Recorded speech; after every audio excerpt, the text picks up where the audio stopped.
What's up, everybody? Welcome back to Sammie Vee Sessions. We got a lot to talk about, as always, and I'm so grateful for y'all joining me. So let's get into it. I thought I was going to talk about the Met Gala, but unfortunately, I don't know enough about fashion to talk about the Met Gala. And the fact that Jeff Bezos was the co-chair this year, and there's a lot of controversy behind it. I don't know how I feel about talking about the Met Gala. So we got to skip that. Now, if you want Met Gala information, there are a lot more other creators out there that are fashion knowledgeable, fashion forward, and y'all can get your information from them. So let's talk about music. That's what we're really here to hear about. Now, I bring you guys Ticketmaster War information all the time for the concerts that I want to go to. However, some artists have not been able to create that war for their fans, meaning that they've had to cancel their tours allegedly due to ticket sales. None of them have come forward saying that it's due to ticket sales, but we know what it is. And those artists are Post Malone, the Pussycat Dolls, and Meghan Trainor. They've all canceled their tours, or some of their shows. They've been canceling their shows, right? Like I said, this is all speculations for the aforementioned artists. They haven't come out and plainly said they're canceling it due to ticket sales. But let's put our thinking caps on for a second. Now, Post Malone, Pussycat Dolls, and Meghan Trainor, if you ask me, they're not the biggest in my book. Now, if you are a diehard fan for these people keeping their bills paid, love that for you. But I don't think there's enough of you out there to support their tours, unfortunately. And there are so many tours happening this year. And would you say you agree with me that after COVID, I feel like tours are just constantly happening? Absolutely, I agree. I see a new tour every week now by like multiple different artists. Maybe that's the label that's doing it. Like the fact that they see that so many people are making money off of tours, like they're just throwing every artist on tour. Just go on tour, go on tour, go on tour. And that same thing goes for Post Malone, Pussycat Dolls, and Meghan Trainor. But for example, now that we have to pay $200 to $300 per ticket for a decent seat at these tours, I'm sorry, but Post Malone, Pussycat Dolls, and Meghan Trainor, I'm not going to choose y'all for that $200 to $300 seat versus somebody that I really want to go see versus somebody that it has more music out right now. Like the Pussycat Dolls Pussycat Dolls have not released an album since Doll Domination in 2008. Why are y'all going on tour? Why are you going on tour? I feel like maybe you can open for somebody or be a pre-show. I don't know. I don't feel like Pussycat Dolls should be going on tour. But they're not anymore because it's canceled. Or maybe you have a small show in Vegas that you do a residency at. I don't know. But you got these are some people's favorite artists. Some of your favorite artists canceling tours this year. And it's just supply and demand. That's all it comes down to. And the prices of concerts nowadays, for sure. I wanted to talk about last week, but totally forgot. Ariana Grande is dropping her 8th album. Well, she announced her 8th album. It's coming out July 31st, and it's called Pedal. Another artist that's going to be on tour this year. She's on tour this year for the Eternal Sunshine Tour. I believe that was her previous album. I don't know. If you're going to be on tour in the summertime, but then your album drops during the summer when you're on tour, I feel like the album should have came out already, girl. We should have released that before the tour so people have more music to listen to. But for the Eternal Sunshine Tour, she's got 5 shows at Barclays. 5 whole shows just at Barclays. And of course, I wanted to see if I can get myself a tiki. The cheapest tiki at Barclays right now is $700. Girl, you expensive. I can't go see you. That's definitely a concert that I think I would go to by myself. I doubt. I mean, Rich is coming with me to see Young Miko, but I doubt Rich is going to let me go alone to this. But to see Ariana Grande sing, I would love that. She's got an amazing voice. When I heard that Pedal was going to be her 8th album, I said, no way. No way is this her 8th album. And I Googled it. I think she's only 32 and she's got 8 albums. Whoo. We got our girl working, but worth it. I love Ariana Grande's music. I love how she sings. But yeah, 8 albums is a lot. Speaking of 8 albums, though, some people are speculating this is going to be her last album. I don't know why. Maybe some people think that with the success of Wicked and Wicked 2, that maybe she's going to go more into acting and more on Broadway or all of these other things and not pursue music anymore. But on track with the retirement, for the album cover, she has her hair down and she's smiling. Two things she has not done on an album cover. I think it's more of a metaphor for letting her hair down. Maybe she's going to give us a different kind of vibe, maybe a different Ariana, maybe different kinds of music, maybe chiller music. I don't know. I feel like it's more of a metaphor of just like relaxing and chilling after working so hard, like especially on Wicked and Wicked 2. But I could also see where it could be like, okay, like I'm letting my hair down. This is my last album and I'm retiring. She hasn't said anything about retiring. People are just speculating. Speaking about retiring, I don't even have notes on this. I just thought about it. Lotto, formerly known as Mulatto, is dropping an album on May 29th and she's retiring. It says Big Mama, my retirement album on I think it was a tweet she put out. Maybe she's just hopping on the train of everybody else claiming they're retiring. Or maybe she's really retiring. Maybe she said, I got in, I got my money, I'm about to be a mom, and I don't want to do music anymore. Either way, Lotto has announced that this is her retirement album. But how many artists do we know retired and came back, right? It is what it is. Love and Hip Hop finally ending after 15 years. And I say finally ending because I haven't watched a episode of Love and Hip Hop in a very long time, but apparently they still go strong. But this final season is going to be a 6-part special. It's coming out this fall. It's going to be looking back at the most talked about moments, the controversies, all of those things. Oh, and the cultural legacy that it was, which we all know that it was. I want to talk about the memorable moments on Love and Hip Hop that I can think about off the top of my head that I took notes about earlier. Before I do that, when I say Love and Hip Hop was a cultural moment, this is before TikTok. I think this is even before Vine. But I think Love and Hip Hop came out Monday nights. We used to have to watch Love and Hip Hop on Monday night and come to school the next day with the notes. Come to school the next day with the notes about everything that happened. And if you missed it, there's going to be spoilers all day at school. I can't help you. We're talking about it. We're talking about the fights. We're talking about the drama. We're talking about all of it. And with streaming and with TikTok having spoilers the moment a show comes out, I feel like people don't experience that anymore. Whether you went to school and talked about it, or maybe you went to work the next day and talked about it with your coworkers, wherever you were, I feel like that conversation doesn't exist as much because now it's all being spoken about. Like if you're not the first person to speak about it, you're too late, right? But some of the memorable moments from Love and Hip Hop that I can think about. I mean, now remember, we had 3 franchises for Love and Hip Hop. We had New York, Atlanta, and Miami. Oh, maybe LA too. I think I might be missing one. But there was a couple of franchises. One thing that always sticks out in my head is when Ray J and Princess were fighting and he pushes her in the pool. Now, I didn't like the fact he pushed her in the pool, but they were fighting and he just said, you know what? I'm tired of you, and pushed her in the pool. That was one. Another one is, I think when Cardi was talking to DJ Self, and she said, if a girl has beef with me, she gonna have beef with me forever. Okay? We remember that song off her mixtape came out, I think it was Gangster Bitch Music. That song off her mixtape. I loved that song back then. I love that song now.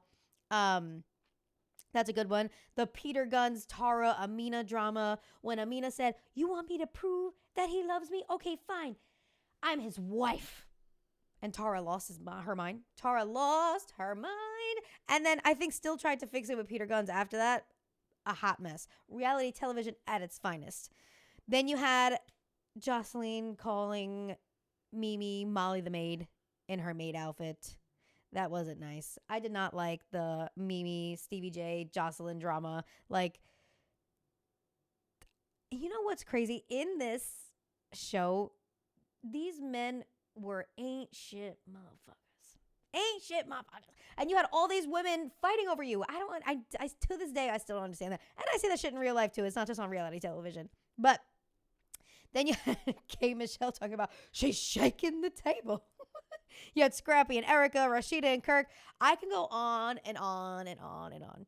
But there was so many great moments that came from that. And even though I have not seen an episode of Love and Hip Hop in quite some time, I probably will be tuning into this 6-part final series for the franchise.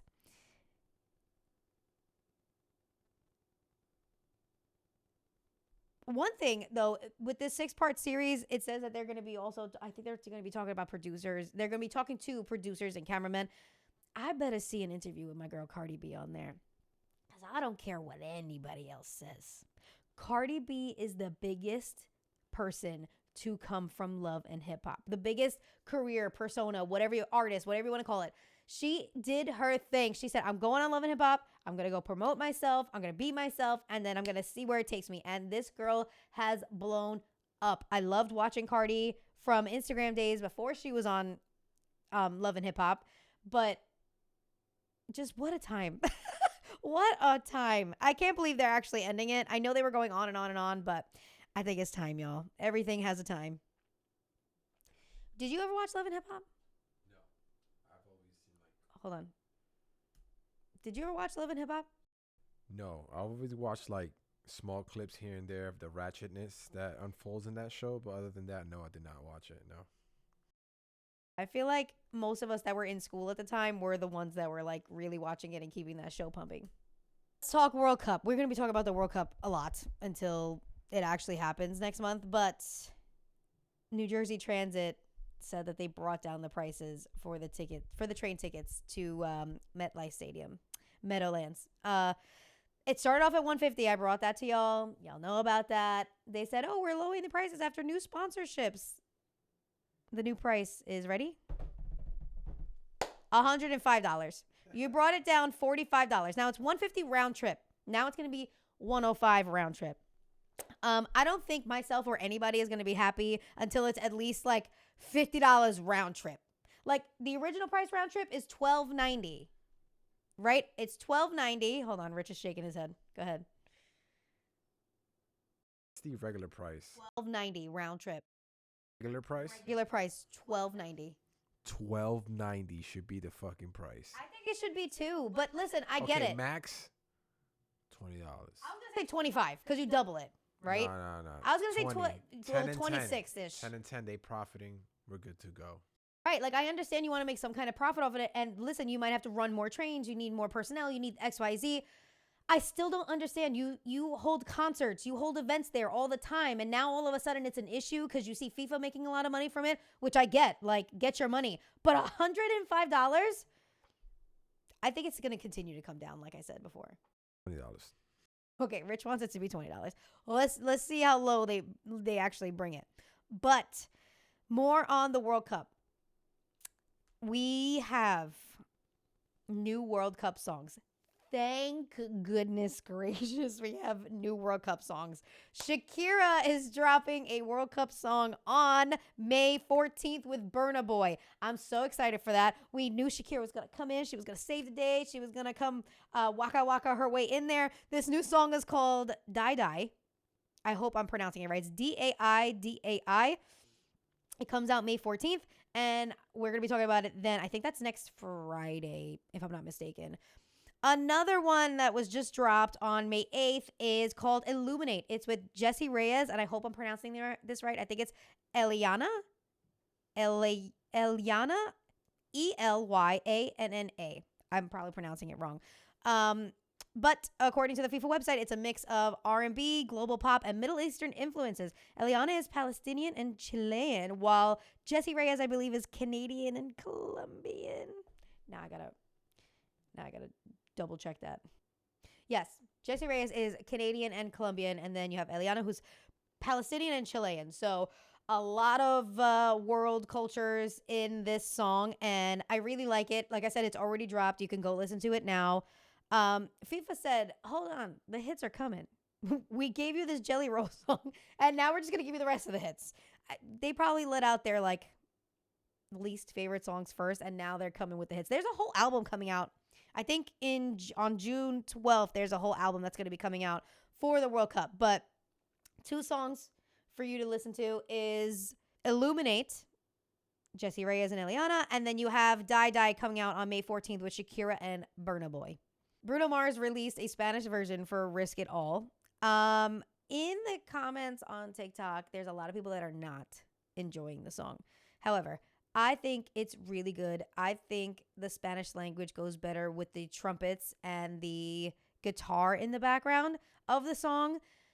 I really like it. It's almost exactly translated from Risk It All. There might be some different words, but it sounds really good and I really like it. And I hope he sings it on tour. If you haven't listened to it, go listen to it now. I think he also put out, it might be on Spotify. I know it's on YouTube. On YouTube, he also put the lyrics in the description of the video. Let's talk Bebe Rexha. Bebe Rexha was on an interview with the iHeartRadio Countdown with JoJo, and she was talking about her upcoming album called Dirty Blonde. She's releasing on June 12th. It's a dance album. I think it's a dance and pop album, but the dance and the pop girlies are doing their thing this spring and summer. However, I'm a little nervous. The last time dance and pop was going off like this was the 2008 recession, and there's so many other recession indicators, and I'm not ready for the pop music to come back and pop off as a recession indicator. Please, there's so much going on in the world right now. I'm gonna ignore that, but dance and pop girlies, like I said, are doing their damn thing right now. So Bebe's released some singles and some videos for the album so far. She said there's going to be a song is going to release with a video, I think the next coming weeks until the album drops. I really like New Religion. On New Religion, she sampled and worked with Faithless to bring a new life to their 1995 hit Insomnia. Once you hear New Religion, you're going to say, I know this song, because you do know the song. It's, I want to say it's maybe like EDM, techno, early 1990s, early 2000s, like electronic music, whatever you want to box that in as. But I really like New Religion. Definitely a dance hit. It's definitely going to go off on the charts this summer, 100%. She also has a song called Chica Chica, which she's singing in Albanian, and she mentions on the interview how the Albanian girls are going off. You got Bebe, you got Rita Ora, you got Dua Lipa, you got Dula Peeps. All of my faves, some of my faves, okay? The Albanian girls are going off. I'd love to see if they can collab. She said on the interview it's hard to get them all together, but if they can collab and get together on a song, I'm sure it'll be fire. Albanian girls are bringing it in the music world right now.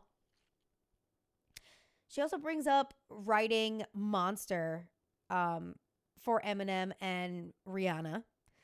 And I'm going to ask Rich this right now. In the song Monster, where they says, and you think I'm crazy, but that's... What's the next words? That's not fair. Okay. I thought it was That's Not Fair too. Bebe Rexha put on the record that the actual lyrics of that song is, and you think I'm crazy, but that's nothing. And then in the background, you hear Bebe going, no. So it's, and you think I'm crazy, but that's nothing new. So what do you think about that? My mind is blown. I think I'm still going to sing it as, and that's not fair. Woo, woo, woo. Because, like, what do you mean? And that's nothing new. What do you mean? We sung it like that for how many years? Yeah, it's already implanted into my brain. It's over. Right. It's over. And honestly, I'm trying to think back. Like, maybe I watched a lyric video for that, or maybe I read up the lyrics. There's no way that that's what I mean, listen, if that's what the original lyrics were, that's what the original lyrics were. There's nothing we can say about it. I'm still going to sing, and that's not fair. Ooh, ooh, ooh. But if you want to sing the right lyrics, it's, and that's nothing new. But I also had no idea she A, wrote that song, and B, was the background vocals for that song. But you learn something new every day. So we talked about our girl Zara Larsson being in the Kia Asylum, and Bebe also jokes about being in the Kia Asylum. The way she spoke about it, I don't think she considers herself in there. She just talks about how the internet kind of makes a joke out of it, of her being in the Kia Asylum. I think she also said that somebody on Twitter was, when she was releasing new music recently, somebody said, uh-oh, Bebe's got the keys. She's coming out. She's making her way out of the Kia asylum. And she was laughing about it. Like, she's having like a good time with it. But this brings it back. Like I said, the dance and the pop girls are coming back. We all breaking free of that Kia asylum right now. Okay? Don't go back in there, ladies. You got to keep bringing the hits, bringing the hits, bringing the hits. But yeah, the Kia asylum's just that metaphorical jail for the music. I mean, I guess men can be in there too, but for the quote unquote one hit wonders that haven't been mainstream in a while. But honestly, since working on this podcast, I've noticed that, yeah, there's the mainstream, but there's so much more music to listen to out there. There's so much more music to listen to out there. You just have to go searching for it. The next time you hear a song that you don't know that you really like, you should look into that artist. Listen to their other songs. And with that, that brings me to Song of the Week. Song of the Week this week is called Shook, and it's by Hira. Hira is a British artist. And honestly, when I first heard this song on TikTok, I had to put my AI goggles on because now I cannot discover a new artist without being very skeptical of AI. He's not AI, thankfully. I found interviews. BBC had interviewed him, and then there was another podcaster that interviewed him. This song, Shook, would have went quadruple platinum in the early 2000s if you heard it. It's like if Bump Bump Bump and Peaches and Cream had a baby, you would get Shook by Hira. And if you're going to look him up, it's H33RA, but it's pronounced Hira, like the threes are E's. I really like the song. I've heard his other stuff. It's very 2000s R&B coded. And listen, this is the music he was raised on. This is the music a lot of us were raised on. And if it makes it come back, I wouldn't be mad. I'm wondering, though, so trying to do some research on him, I've noticed that it's on TikTok and other internet platforms that his music has been blowing up. I don't even know if he's signed to anybody. I think he's just released singles. But he's doing his damn thing, and Shook is one song you definitely need to listen to. But that's it. A short, cute little episode again this week. If you've made it this far in this episode, make sure you like, comment, subscribe, follow on Spotify. Talk to me on Instagram, on social. I'm there. I'm on TikTok too. I really want to grow this community. If you have Song of the Week submissions, I'm going to be throwing it on my Instagram, on my Sammie Vee Instagram. So if you have Song of the Week submissions, look out for that on like Friday or Saturdays. I'm going to be posting it on my story. That's your opportunity to throw one in there. We did have one this week from Omira, and that was Don't Stop Till You Get Enough on the whole Michael Jackson train with his documentary that just came out, which I heard was really good. I have not had a chance to go see it yet. Maybe my husband will take me to go see it. I also didn't get to see the Billie Eilish 3D tour yet. I got to find time to go to the movies, y'all. But that's it for this week. I'll see y'all next week.